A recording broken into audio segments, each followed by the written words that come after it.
పీడించే దయ్యం. అనగనగా శివపురం అనే గ్రామంలో రాము ఇంకా వాళ్ళ కుటుంబం నివసిస్తూ ఉండేవారు. రాముకి తాతగారు అంటే చాలా ఇష్టం. ఏ పని చేసినా తాతగారికి చెప్పకుండా చెయ్యడు. అలాగే తాతగారికి కూడా రాము అంటే చాలా ఇష్టం. రాముకి ఏ సమస్య వచ్చినా, సంతోషం వచ్చినా, బాధ వచ్చినా అన్నీ తాతగారికి చెప్పుకునేవాడు. రాము ఇంటర్మీడియట్ చదువుకుంటున్నాడు. వాళ్ళ కుటుంబం వ్యవసాయం చేస్తూ జీవనం సాగిస్తున్నారు.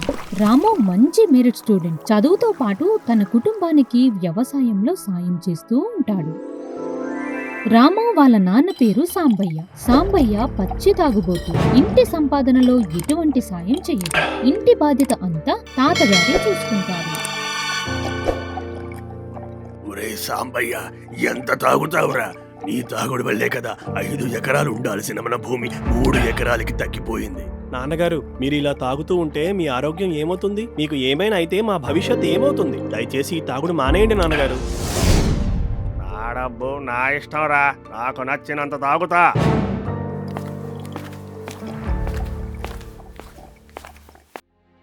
రాము, ఈసారి వ్యవసాయంలో మంచి లాభం వచ్చింది నాయన. నీ పై చదువులకి డబ్బులు ఎంతో ఉపయోగపడతాయి. నువ్వు బాగా చదువుకొని మంచి ఉద్యోగం సంపాదించుకోవాలి నాయన.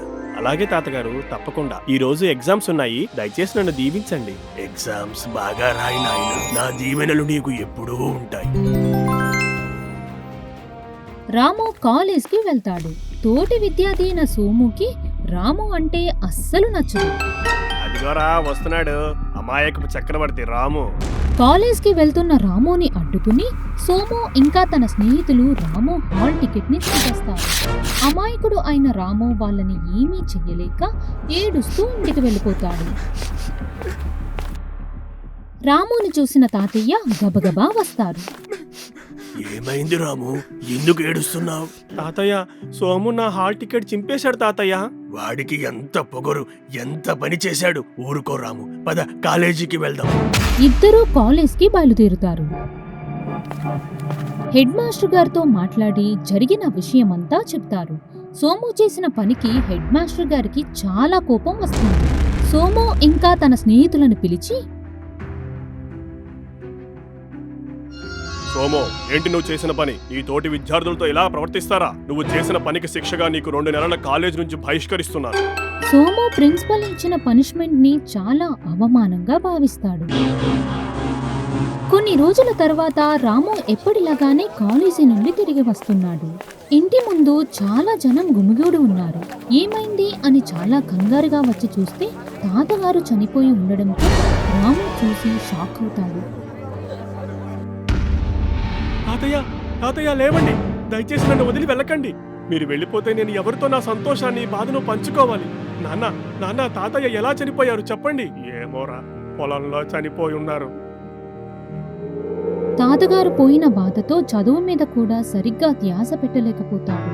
కొన్ని రోజుల తర్వాత కాలేజీకి వెళ్ళడం మొదలు పెడతాడు. సోము ఇంకా తన స్నేహితులు రాముకి ఎదురుపడతారు. నీ తాత పోయాడు కదా, ఇప్పుడు ఎవరొస్తారు నీ వెనక?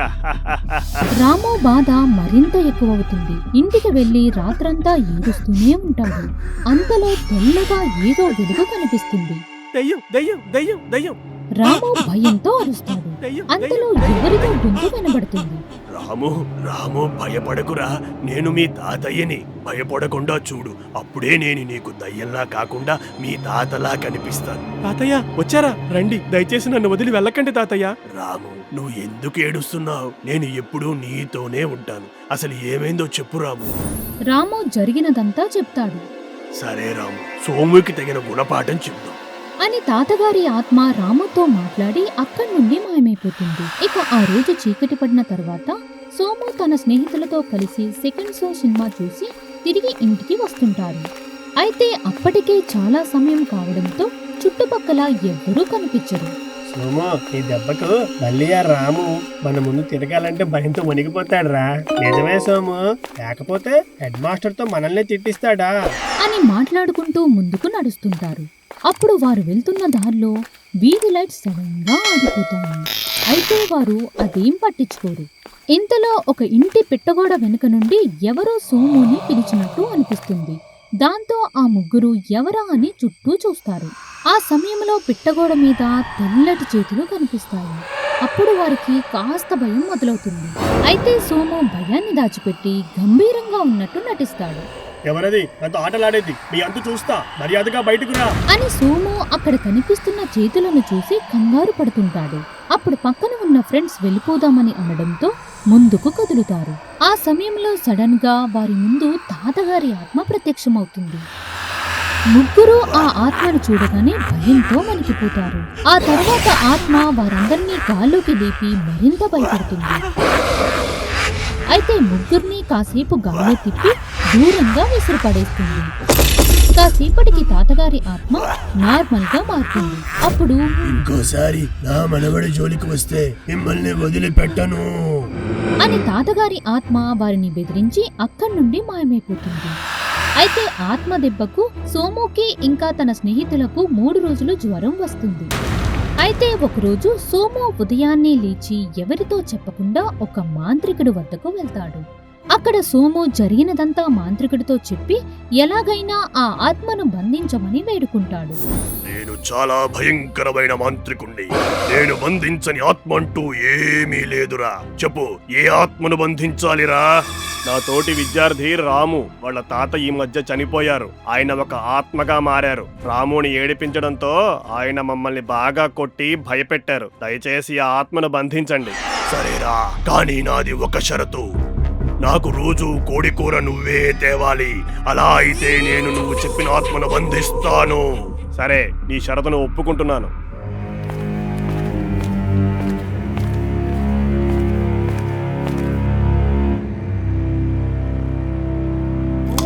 మరుసటి రోజు సోము మాంత్రికుడితో కలిసి పూజలు చేస్తారు. హం హీం భీం అవాహయామి. హం హీం భీం అవాహయామి. అలా మాంత్రికుడు మంత్రాలు చదివిన కాసేపటి తర్వాత తాతగారి ఆత్మ గుహలో ప్రత్యక్షమవుతుంది. ఆత్మను చూడగానే సోము భయపడిపోతాడు. అప్పుడు మాంత్రికుడు తన శక్తితో ఆత్మను బంధిస్తాడు. దాంతో సోము సమస్య పోయిందని సంతోషంగా అక్కడి నుండి వెళ్ళిపోతాడు. అయితే ఆ తర్వాత రాము కాలేజ్ నుండి ఇంటికి వచ్చి తాత కోసం వెతుకుతాడు. తాతగారు ఎక్కడ ఉన్నారు? ఎన్నిసార్లు పిలిచినా తాతగారు పలకకపోవడంతో తాతగారు మళ్ళీ నన్ను వదిలి వెళ్ళిపోయారా, దయచేసి రండి అంటూ ఏడుస్తుంటాడు. మరుసటి రోజు కాలేజ్కి వెళ్తున్న త్రోవలో రాముకి సోము ఎదురుపడతాడు. ఏం రాము, మీ తాతయ్యని తీసుకురాలేదా? నీ తాతయ్య నీ దగ్గరికి ఇంక రాడులే. ఆ మాటతో సోముయే తన తాతగారిని ఏదో చేసి ఉంటాడని రాముకి అర్థమవుతుంది. ఆ తర్వాత నుంచి రాము సోముని గమనించడం మొదలు పెడతాడు. రోజు సోము ఒక గుహలోకి వెళ్లి రావడం చూశాడు రాము. దగ్గరకు వెళ్లి చాటుగా చూస్తాడు. సోము అక్కడ ఒక మాంత్రికుడితో మాట్లాడడం చూస్తాడు. పక్కనే ఉన్న ఒక బాటిల్లో తన తాతగారి ఆత్మను చూసి ఆశ్చర్యపోతాడు. రాము కాసేపు అక్కడే దాక్కుని సోము వెళ్ళిపోయాక ఆ గుహలోకి వెళ్లి చూస్తాడు. మాంత్రికుడు బాగా తిని గురక పెట్టి నిద్రపోతున్నాడు. అక్కడే ఉన్న మాంత్రికుడి మంత్రదండాన్ని రాము తీసుకుంటాడు. ఇంతలో మాంత్రికుడు లేచి రాముని చూస్తాడు. దయచేసి ఆ దండాన్ని ఏం చేయవద్దు. నువ్వు ఏం చేయమంటే అది చేస్తాను అని మాంత్రికుడు వేడుకుంటాడు. మా తాతగారిని విడిచిపెట్టు, లేకపోతే నిన్ను చిన్న చీమలా మార్చేస్తాను. వద్దు వద్దు, దయచేసి నన్నేం చెయ్యొద్దు. నేను మీ తాతగారిని వెంటనే విడిచిపెడతాను అని మాంత్రికుడు ఆ బాటిల్ని పగలగొడతాడు. నిన్ను వదిలేస్తే ఇలాంటి చెడు పనులు చాలా చేస్తావు. ఆ మాంత్రికుడిని తన దండంతోనే ఒక చిన్న చీమగా మార్చేస్తాడు రాము. తాతగారు, మీరు నన్ను వదిలి వెళ్ళిపోయారనుకుని చాలా బాధపడ్డాను. నేనెక్కడికి వెళ్ళలేదు రాము. వీళ్ళు నన్ను బంధించారు. నాకు తెలుసు నాయనా, నువ్వు నన్ను విడిపిస్తావని. నాకు చాలా సంతోషంగా ఉంది తాతగారు. మళ్ళీ మీరు నా దగ్గరకు తిరిగి వచ్చారు. రండి, ఇంటికి వెళ్దాం. రాము ఇంకా తన తాతగారి ఆత్మ ఎప్పట్లాగానే ఇంటికి సంతోషంగా వెళ్ళిపోతారు. రాము, ఇదంతా సోము కారణంగానే జరిగింది కదా. తనకి కూడా మనం ఒక గుణపాఠం నేర్పించాలి. సరే తాతగారు, నేను కూడా అదే అనుకుంటున్నాను. అనుకున్న విధంగానే మరుసటి రోజు ఉదయం సోము నిద్ర లేవగానే ఎదురుగా ఏదో తెల్లని ఆకారం కనబడుతుంది. అప్పుడు సోము భయంతో హడలిపోతాడు. బాబాయ్, దయ్యం దయ్యం దయ్యం నన్ను కాపాడండి. బాబాయ్, దయ్యం నన్ను కాపాడండి అని సోము కేకలు వేయడంతో గదిలోకి సోము వాళ్ళ అమ్మ వస్తుంది. ఏమైందిరా, ఎక్కడ్రా దయ్యం? ఇక్కడ ఏమీ లేదు కదరా. నిజానికి తాతగారి ఆత్మ కేవలం సోముకి మాత్రమే కనిపిస్తుంది. అలా కొన్ని రోజుల పాటు సోము భోజనం చేసినప్పుడు, రాత్రిపూట టీవీ చూసే సమయంలో తాతగారి ఆత్మ కనబడి భయపెడుతుంది. దాంతో సోముకి ఏదో పిచ్చి పట్టిందని తల్లి భావిస్తుంది. ఆ తర్వాత సోము తల్లి తన కొడుకుని డాక్టర్ దగ్గరకు తీసుకుని వెళ్లడంతో డాక్టర్ తనకి పిచ్చి పట్టిందని అంటాడు. అలానే ట్రీట్మెంట్ కోసం హాస్పిటల్లో జాయిన్ చేస్తారు. నాకేం పిచ్చి పట్టలేదు, దయచేసి నన్ను వదలండి. నిజంగా రాము వాళ్ళ తాత దయ్యంగా మారారు. అతను నాకు కనిపిస్తున్నారు. బాబోయ్, నా కొడుక్కి పిచ్చి ఎక్కువైనది. దయచేసి వీడికి వెంటనే షాక్ ట్రీట్మెంట్ ఇవ్వండి. సోముకి పిచ్చి పట్టిందని డాక్టర్ షాక్ ట్రీట్మెంట్ ఇస్తాడు. అయితే తాతగారి ఆత్మ స్వయంగా అక్కడే ఉండి అదంతా చూస్తుంది. అలా సోముకి జరిగినదంతా తాతగారి ఆత్మ రాముతో చెబుతుంది మిమ్మల్ని బంధించినందుకు వాడికి తగిన గుణపాఠమైంది తాతగారు అని ఇద్దరూ నవ్వుకుంటారు. అలా ఆత్మరూపంలో ఉన్న తన తాతయ్యను చూస్తూ రాము చాలా సంతోషపడతాడు. అయితే సాంబయ్య మాత్రం తండ్రి లేకపోవడంతో విచ్చలవిడిగా డబ్బులు ఖర్చు పెడుతుండటంతో రాము సాంబయ్యకు నచ్చచెప్పే ప్రయత్నం చేస్తాడు. ఇక రాము ఒంటరిగా ఒకవైపు పొలం పనులు చూసుకుంటూ అలానే చదువుకుంటూ ఉంటాడు. అలా ఒకరోజు రాము తన తాత ఆత్మతో మాట్లాడతాడు. తాతగారు, ఈసారి వరి పంటతో పాటు వేరే పంట ఏం వేయమంటారు?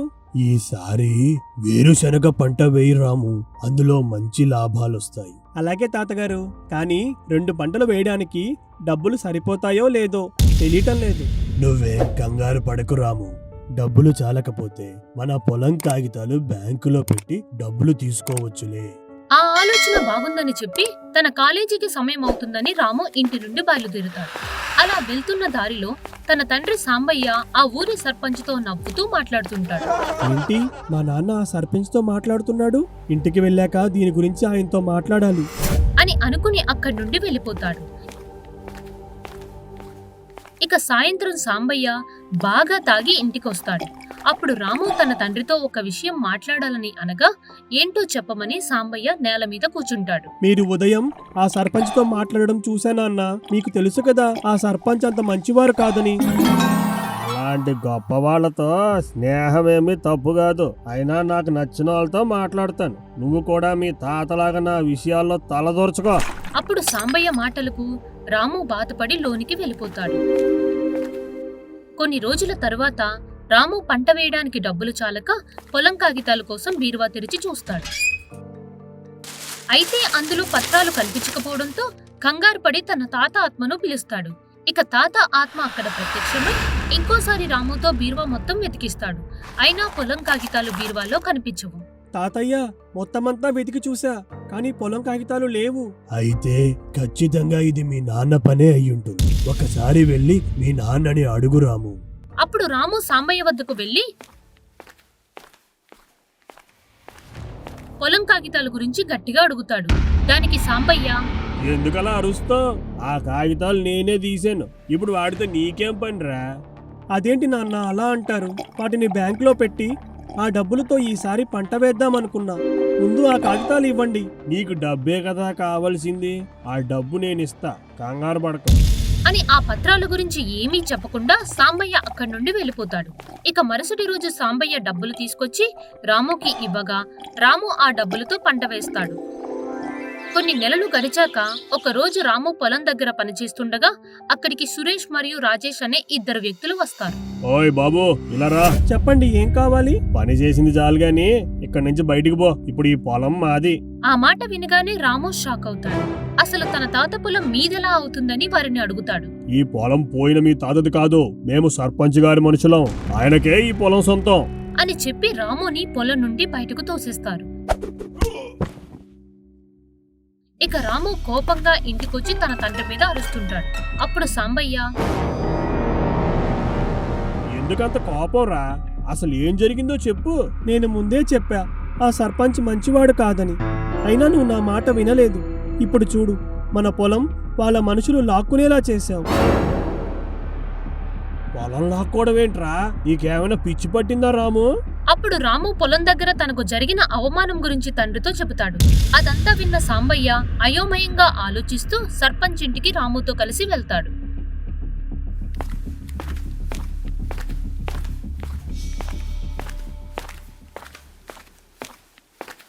ఏంటి సాంబయ్య, కొడుకుతో కలిసి ఇలా వచ్చావు? ఏంటి విషయం? అయ్యా, మీ మనుషులు మా పొలంలోకి వచ్చి మా అబ్బాయిని పొలంలో నుంచి బయటికి పొమ్మన్నారంట. మీరే వాళ్ళకి బుద్ధి చెప్పాలి. అందులో తప్పేముంది సాంబయ్య? ఆ పొలం నాదే కదా. ఆ మాటలకు సాంబయ్య షాక్ అయ్యి తను కేవలం తన పొలం కాగితాలను తాకట్టుగా పెట్టానని అంటాడు. దానికి సర్పంచ్ నవ్వుతూ, చూడు సాంబయ్య, నువ్వు నా దగ్గర తీసుకున్న డబ్బులకు ఈ పొలం విలువ సరిపోయింది. కాబట్టి మీరిక్కడి నుంచి పోండి. అలా అన్యాయంగా మాట్లాడకండి అయ్యా. నేను తీసుకున్న అప్పు త్వరలోనే తీర్చేస్తా. దయచేసి మా పొలం తిరిగిచ్చేయండి అని సాంబయ్య సర్పంచ్ను బతిమాలుతున్నా అవేమీ పట్టనట్టు సర్పంచ్ ఇంటిలోకి వెళ్ళిపోతాడు. ఇక ఇద్దరూ చేసేదేమీ లేక బాధగా అక్కడి నుండి ఇంటికొచ్చేస్తారు. ఇంటికొచ్చాక రాము తన గదిలో కూర్చుని ఏడుస్తుండగా అక్కడికి తాతగారి ఆత్మ ప్రత్యక్షమవుతుంది. రాము, ఏమైందిరా? ఎందుకు ఏడుస్తున్నావు? అప్పుడు రాము జరిగిందంతా చెప్పగా తాతగారికి చాలా కోపం వస్తుంది. ఎలాగైనా తన పొలం తిరిగి తెచ్చుకోవాలని ఆ సర్పంచ్ కి బుద్ధి చెప్పాలని భావిస్తాడు. ఆ సర్పంచ్ వంకర బుద్ధి నాకు తెలుసు రాము. నా నుండి పొలం సొంతం చేసుకోవడం కుదరలేదని మీ నాన్నని అడ్డు పెట్టుకుని ఇలా చేశాడు వాడు. కొద్ది రోజుల్లో చేతికొచ్చే పంట తాతయ్య. నిజంగా చాలా బాధగా ఉంది. నువ్వేం బాధపడకు రాము.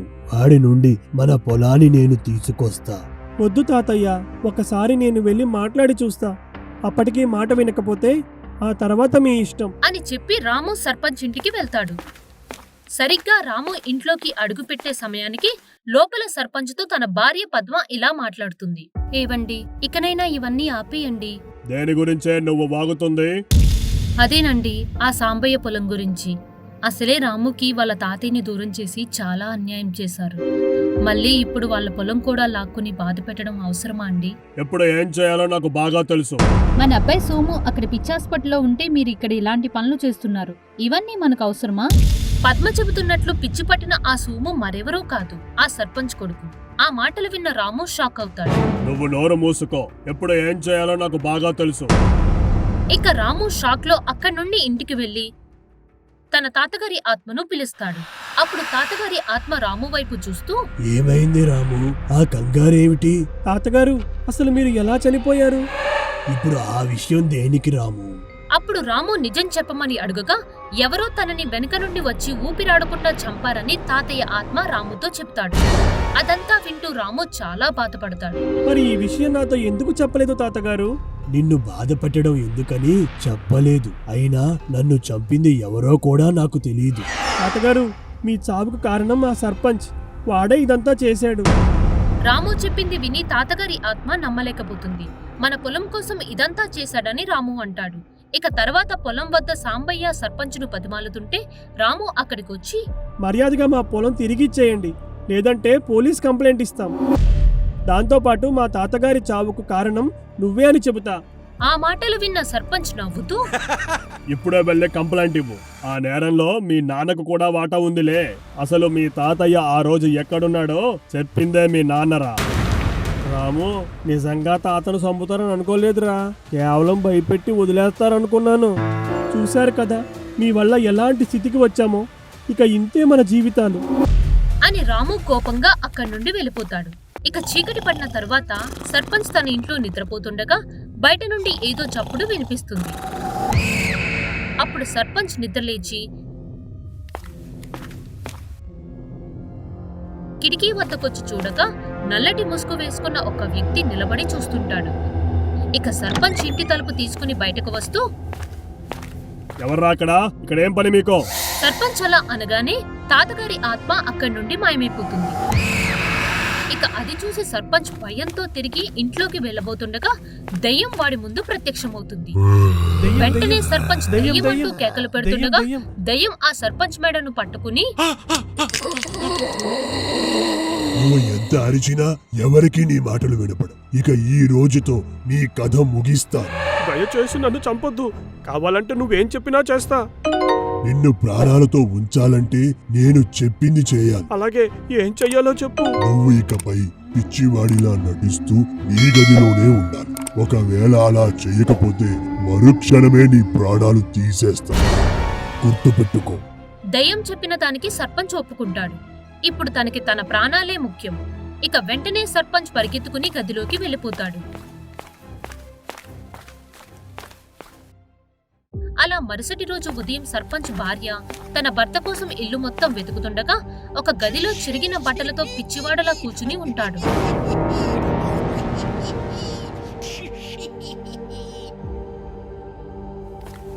వెంటనే భార్య కంగారు పడుతూ సర్పంచ్ దగ్గరికి వెళ్లి, ఏవండి ఏవండి ఏమైంది మీకు? దయ్యం దయ్యం దయ్యం. దెయ్యమేంటండి? అయ్యో భగవంతుడా, కొడుకు హాస్పిటల్లో ఉంటే మళ్ళీ ఈయనకి ఇలాంటి పరిస్థితి ఏంటి? ఇదంతా నా కర్మ అని భర్త గురించి పద్మ బాధపడుతుంది. ఆ తర్వాత పద్మ కాసేపు ఆలోచించి ఊరు ప్రజలందర్నీ తన ఇంటి వద్దకు పిలిపిస్తుంది. అక్కడికి రాము మరియు సాంబయ్య కూడా వస్తారు.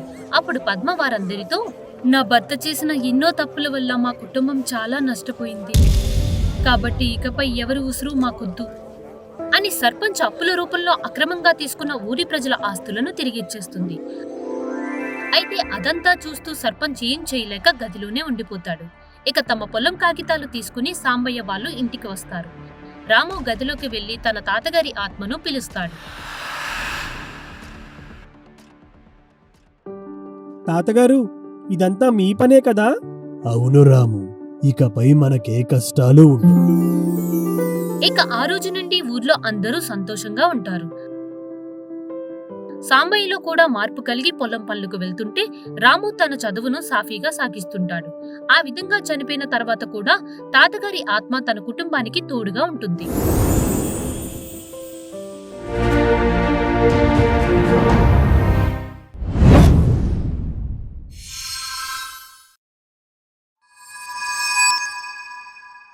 For more horror stories, please subscribe our channel.